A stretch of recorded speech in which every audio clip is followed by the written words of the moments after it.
Hey guys, I'm doing this on my phone tonight because Gene Max the Genius somehow managed to lose track of the computer memory chip for my camera.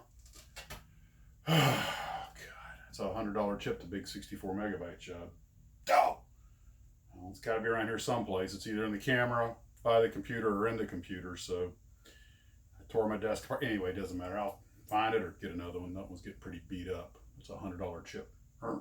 Now, there were a couple things I want to talk about.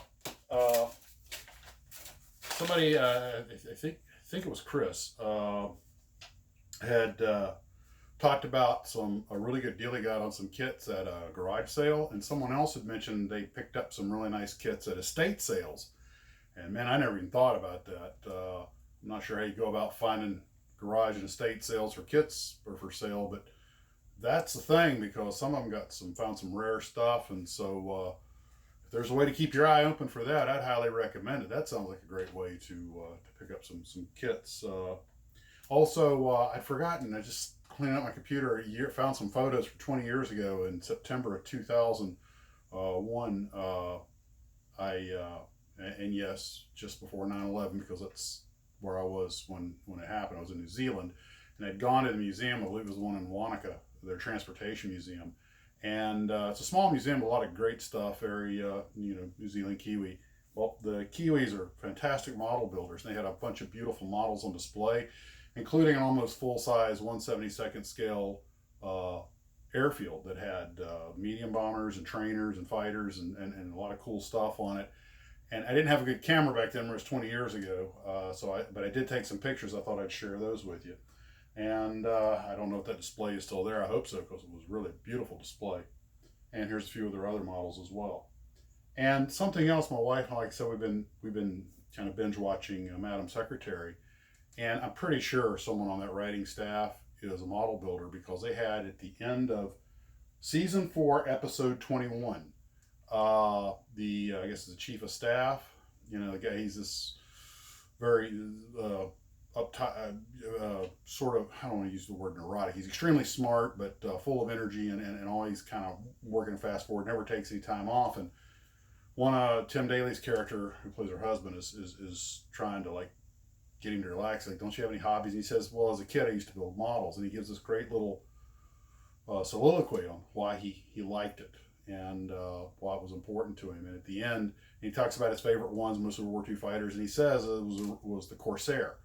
And Tim Daly's character is supposed to be a former Marine pilot. He goes, oh, that the Corsair's what got me into aviation. Anyway, at the end, you see him take out a Revell Corsair and start building it. And that actually even made its way into a mention in the next episode where the president POTUS is kind of like, yeah, I heard you're building a model airplane. But it actually gave it a fair amount of screen time, showing him laying out and getting ready to do it. So I just thought that was a neat thing for us model builders, and so someone on that writing staff or production staff's got to be a model airplane guy or at least a kit model guy.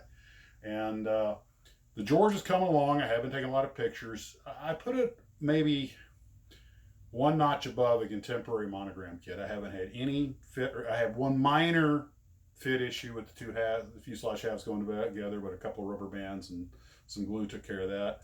And hopefully, it's been a real easy build. It's a good looking model, but it's not over. It's got a lot of nice detail, but it's not over ticked. And maybe tomorrow, the next day, I can wrap that up and have some pictures for you. But I'll go ahead and show some pictures here and maybe do a little bit of report on it when I'm done. But I have been documenting the build, and so far, I'm very impressed with their work. It's I wouldn't put it up with Tamiya. Probably put it on par with Hasegawa, and maybe just a Scotia above monogram. So anyway, I finally got some work. The Vostok looks like absolute crap because that Realm Shift kit is just such a rough kit. There's so much, just every single piece has got to be sanded and fitted, and that's about all I got done today because I spent half the day looking for this missing computer chip. So guys, I hope you have a great evening, and let's have coffee in the morning. All right, see you then.